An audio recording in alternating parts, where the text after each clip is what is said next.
There is one organ which causes high blood pressure, and it's not what you think. And there are specific exercises you can use to target and fix your blood pressure easily. No diet, lifestyle changes, or medication required. Check the link in the description below, but for now, today's question. The question, what precautions should I take during high blood pressure? Answer by Rajinder Bala. Drink water with meals. Restrict the amount of water that you drink. Read till end. And if you decide to try it, give feedback after 7 days. Blood pressure has no symptoms. First line of medicines are diuretics, commonly known as water pills. They make a person pee more often and increase the volume of urine as well. Diabetes symptoms are increased thirst, frequent urination. 50% of the people with diabetes or BP will get the other one in due course of time. So in both cases there is something wrong in fluids. In diabetes, body is trying to get rid of excess fluids on its own. In BP, person has to take medicines to get rid of excess fluids. Reduced body fluids increase the minerals and glucose concentration in fluids. So instead of eliminating minerals, salt, and glucose, we need to take these to reverse these conditions. Thirst is caused when the blood volume is reduced. So the first target for management of diabetes should be to increase blood volume. Once thirst is managed, frequent urination will automatically stop. Urination will reduce because in the absence of thirst a person may drink much less water. Drinking water with meals can improve health in following ways. This question had troubled me for more than 15 years. I changed various formats of drinking water. I drank water on empty stomach for a good 10 years or more. I used to avoid drinking water with meals. Results: whitish layer on tongue. Increased sensation of thirst with passage of time. Thick saliva. Almost non-existing. The taste of food was impaired. I did not like the taste of most of the food that once I used to like. So 2 months back I decided to drink 200 milliliters water with each meal. Result shocked me. I stopped feeling thirsty. Saliva volume increased tenfold. Food started tasting better. There seemed to be significant improvement in the sharpness of brain. Not drinking water for 36 hours was very easy. Let us first understand about what is there in our body. 65 to 75% of body weight is fluid. 15% of body weight is bones. 5% could be waste sitting in large and small intestines waiting to be excreted. Rest is fats, muscles and other molecules. So going by weight, volume fluid should be most important. Otherwise also bones, fat and muscles are fed the nutrients by fluids. They all are stationary. It is the fluid which moves from one place to another. So we need to control and understand the working of fluids. This fluid is there in 3 major compartments. Of the total fluid, 10% is blood.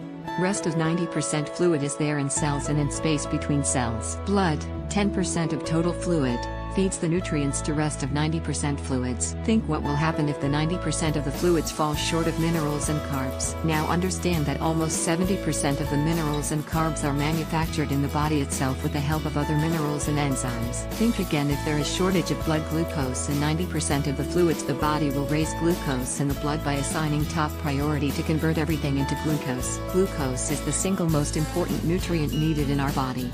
No diabetic dies due to excessive blood glucose. They die when body fails to meet the requirement of glucose. Heart and other vital organs do not get enough energy to operate optimally. The explanation of drinking water with meals is as under. When we eat food, our stomach produces acids and other enzymes to convert the food and other liquids into a paste. This paste is passed on to small intestines. Small intestine is connected to blood veins. The minerals, carbohydrates, fats, proteins, water, enzymes, and other nutrients are absorbed in small intestines and moved to liver for further processing. After processing in liver, the mineralized blood is sent to kidney for balancing of the minerals.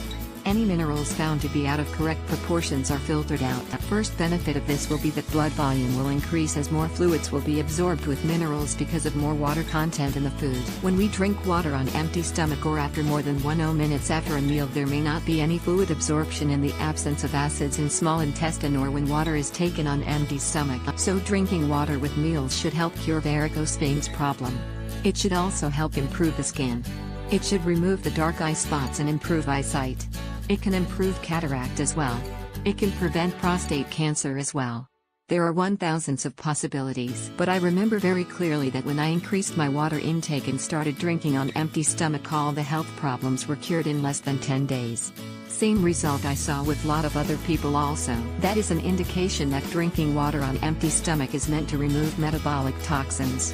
So we do need to drink water on empty stomach as well after every few days. Weight loss. When we drink water or any other liquid after more than 10 minutes after a meal, the water and other liquids are not absorbed in small intestines, in the absence of stomach acids. Stomach acids are produced only in response to food and not in response to water and other liquids. The liquids and water are passed on to large intestines. In large intestines also the excess water and vitamins are absorbed. However, the large intestine does not absorb any minerals, carbohydrates, fats and proteins. This water is passed on to intracellular fluids. No processing is done by liver and kidneys. This is kind of direct reach to the body fluids which are passed on to cells. Over a period of time, the intracellular fluids around the large intestines become devoid of most of the minerals. These fluids are also striped off the essential glucose. In the absence of glucose, the metabolic rate falls, which causes increase in blood sugar to compensate for the lack of glucose in intracellular fluids. Absence, or lack, of glucose in interstitial fluids will cause flight of fluids from blood, making a person feel thirst all the time. That gets converted into diabetes in due course of time. Not drinking any fluids except with meals will dehydrate the large intestine and surrounding areas of excess fluids. This will result in increase in metabolic rate. It will also help reduce intracellular water.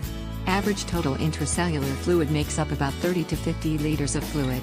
That means a loss of 5 liters of intracellular fluid can be brought in about 30 days.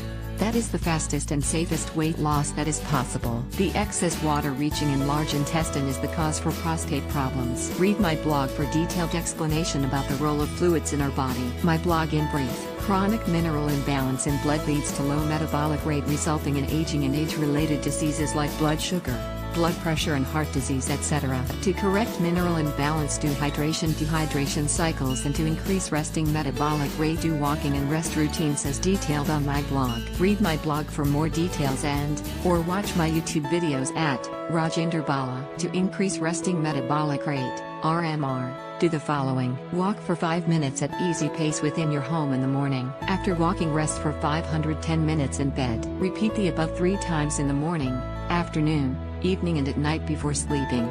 So that makes for 12 walk and rest routines, or 5 by 12 equals 60 minutes of walk for the entire period. One can do it selectively during weekdays and on working days only in the morning and at night. The idea about walking is that it mobilizes energy, and before the entire mobilized energy is spent, we rest. In such a case, a part of the mobilized energy becomes available for vital organs.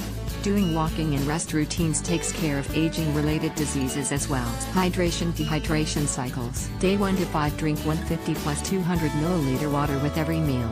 Total fluids intake on these days should not exceed 500 to 600 milliliters. Day 6, drink 150 to 200 milliliters water every hour from 7 a.m. to 6 p.m. Day 7, do not drink any fluid for the entire day. Repeat after 7 days till you are completely free of diabetes. Hopefully, in case of pre-diabetics, this will work in 15 to 30 days, completely reversing the diabetes. After you get free of diabetes and your blood sugar reading are back to normal, you can start drinking water at any time, but keeping in view the above principles. The big question that one may be interested to know will be, why should then a person drink water on empty stomach or at any time other than meal? Initial results indicate that water reaching large intestines help removing the metabolic waste.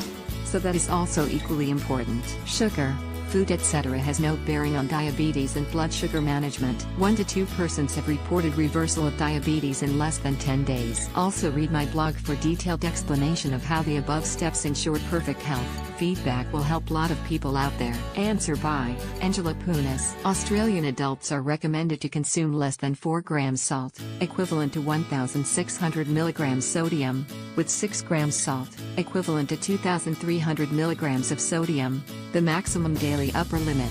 This upper limit is equivalent to about a teaspoon of salt. Video. Blood pressure exercises VSLCB. One easy way to eat less salt is to stop adding salt to your food during cooking and at the dinner table. If you regularly add salt to food when cooking, try cutting it out or adding less. You'll rediscover the real tastes of your favorite foods. And when you sit down to eat, Taste your food first to see if it needs salt. This level of activity is a good start to help improve your health and help prevent development of chronic conditions such as heart disease and diabetes. Answer by Dr. Hemant Kumar Tiwari. Lower salt intake, lower high-fat containing diet, lower calorie consumption. Do some form of aerobic exercise. Stop smoking and drinking alcohol if you do. Avoid psychological stress. Comply with the treatment prescribed by your doctor.